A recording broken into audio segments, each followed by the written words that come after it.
do take time to look at the mileage on some of the trucks.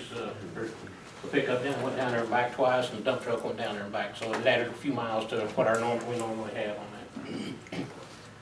Mr. Palmer mentioned the street work, and we sat down the other day and kind of went through the list of where we've worked. And, the street department crew since January has worked on made improvements, concrete patches, asphalt, stuff like that on 18th Street. Nip Kelly, between the streets and the sidewalks, has worked on 12. Ace Asphalt on 20. Innovative Roadway Solutions, the ceiling on 9. And Knuckles Brothers is working on Industrial Drive. That comes up to a total of 60 streets that we've affected so far. And we're not done as far as the street committee, the street department. Contractors are basically through. Knuckles Brothers still has more work to do on Industrial Drive. I mean, we're not affecting more streets. Northland and Circle's not open. It'll be opened up tomorrow, and part of the intersection of Wayne and Wiggs will be opened up tomorrow. And then they'll be down to patches and things like that that the street department's making. But just thought we'd give you an update that, you know, since January, you know, we've affected 60 streets with the transportation sales tax money. The other thing I'd like to discuss tonight for a minute, we discussed it a couple of times already, is the MoDOT grant to go, it's due November 1st to go ahead and apply for more trails, sidewalks and stuff like that. Again, remind you what we're looking at is the intersection of Floyd and Russell, going on east on Russell to Riggs Street, going from Riggs down to Center Street. We've got a sidewalk that goes on the north side of Russell from Compress down. This will tie that sidewalk in to the north end of the soccer park. Then we would tie in at the trail now at the north side of Riceland Foods, there at the chain link fence where it comes off of Compress and jogs over on the old railroad track, and go due west on Commercial. And we're still working, trying to come up with the figures. We've come up with some, but we're having to go through, the grant's a lot more complicated. And I've talked to Waters and Associates and Smith and Company, both, to see if they have a good understanding of how we're supposed to fill out part of this. And I haven't gotten back, they haven't gotten anything back from either one of them. So we'll be on the phone with them, but we're hoping to go as far as maybe Van Deventer with it this time, down the railroad right away. So we know there's some private property in there, you know, but we'll be just working on the right of way there like we've done before. But, just to give you all an update, I'll be in, the grant's due November 1st, so at the next meeting I'll have to give you the dollars and cents on that. And this is a 80-20 grant like we've gotten before, but then on this one, they want us to pay for the engineering services over and above the 20%. So, you know, we have money in the transportation budget to cover all of this. So, that's what I've got tonight. Questions? Mr. Carter, I do have a question, not about that, but I have had a couple phone calls about a crosswalk at the middle school. I guess there used to be a crosswalk there, and now there's not. Years ago there was, I guess you're talking about probably college. Yes, there, by your house At in my house, college, pretty yeah. much. Yeah. When it was the old middle school, the sidewalk came straight out all the way to college, and there was a crosswalk there that basically came into the edge of my driveway.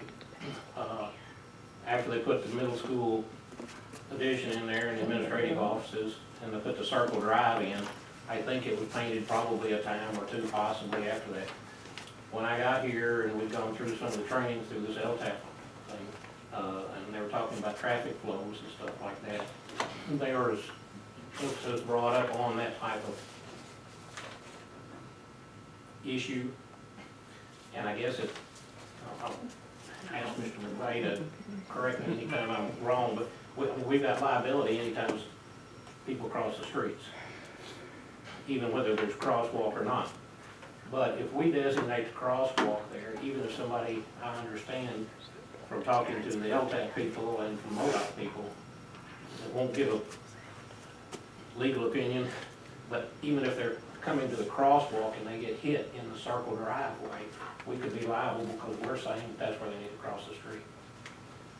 So we've asked the school several different times for their architect to draw up where that sidewalk should be placed. And so far, they have not gotten back with us on that. Okay. I was just gonna relay the message. I got a couple phone calls about crosswalks that I thought I And would Mr. McVeigh, ask you please about it. correct me on any of that, but that's kind of what I was told. It's pretty tenuous liability. But wherever they want to put it, that's what we'll put it. You know, I've been asking for directions from them to Yeah, well, where we should put it, and haven't gotten any response from them. Okay, that's what I need to know. Thank you, sir. Thank you. Anything else? Thank you. thank you, Mr. Clerk. Public safety. Mr. Meyer, it's an honor to have you sitting in that seat.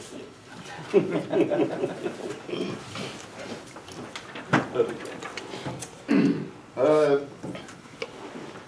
couple of things been up. They had a horse investigation class. I think I said something last time, meeting about 27 students from around the area.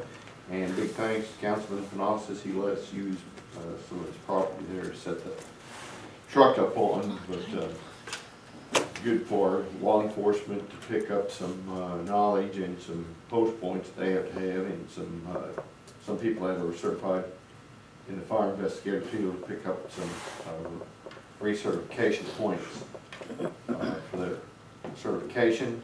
Fair week went fairly well with security and safety. No major problems out there. Fire prevention week comes up next week. They'll be going through schools, working with the kids and various grades and daycares throughout the city. Fire grants, we open them up the 11th of October through November, like 13th. There's a 5% match. We'll be reapplying to try and replace a tanker vehicle again, plus probably one or two other items. And there's some ongoing well, it'll be a grand jury through the county, and from that we hope to see some more cleaning up Kennett. But all I'll say, you know, if you want to be one of those that, I guess, supplement your income with the illegal sales, why, you know, hopefully they can deal with you on that issue. And I can tell you behind the scenes, the law enforcement community and our officers are working day and night on issues at hand. It's even been to the fact that in order to follow up and do good investigations, putting a second person in there to assist with the primary investigator. So it's not slowed down. We've gotten good compliments off of 9th Street being cleaned up, and there's other streets that are being looked at in other parts of the community. Over the weekend, you know, had an issue where someone through Kennett ended up running from out of our city into the adjoining states, and unfortunately it resulted in the law enforcement agency having a tragic accident because someone chose to disregard the law. And those individuals involved, I've seen in the news tonight, being charged with serious crimes. So kudos to the officers that are working day and night out there, to all the officers to continue. And you have to look at 9th Street. It wasn't just a 2-week investigation. It went on for 9 months. So it takes time to develop, and it takes a lot of hours on their parts. With that, that's last but not least, we're asking the community to support question 1, the public safety tax, and it It's not just police department or fire department, it's also gonna support the animal control, the emergency management. They've got 30-year-old sirens out there that need to be replaced, and also code enforcement to educate those people to where we're doing the right thing in those areas. So we ask you for your support, and don't forget the town hall meeting Thursday night here at the city council. Have any other questions? Thank you. Thank you, Mr. Mayor. Under old business, approval of employee handbook, I see it's still in progress. Also cleaning out of ditches, will be still in progress. Update on, I'm sorry. On what purposes? Probably this, when the grass dies down and we're getting the cooler nights, it's slowing down, we can get that crew like we did last year and start doing some. Update on fire and range, obviously, Councilman Freeman is not here, so maybe next time we'll get an update on him. Stormwater plan update. I guess that's not scheduled. Yeah. Okay, Director's not here. General sales tax for public safety update, Director Mott just gave us an update on it. Any new business for the council? I don't have anything. I guess this time we'll open the floor for public comments. We don't have anybody here today. Also, the only thing I would like to add is what Director Blanc announced, although don't forget about the town hall meeting October 6th here in the council room at 6 p.m. I would like to see the public turn out with any questions they may have. I believe there's a lot of rumors going around that just specifically is not true about what we're wanting to do with this public safety tax. I'd like to take that time to clear that up with the public. I urge them to come out if they can at all. Any more business for the council? Yes, yes. Okay, any motion to adjourn? Motion, do we need to have a closed meeting? I said that. Unless somebody has some. I make a motion. Second. We're adjourned. I'll do this more.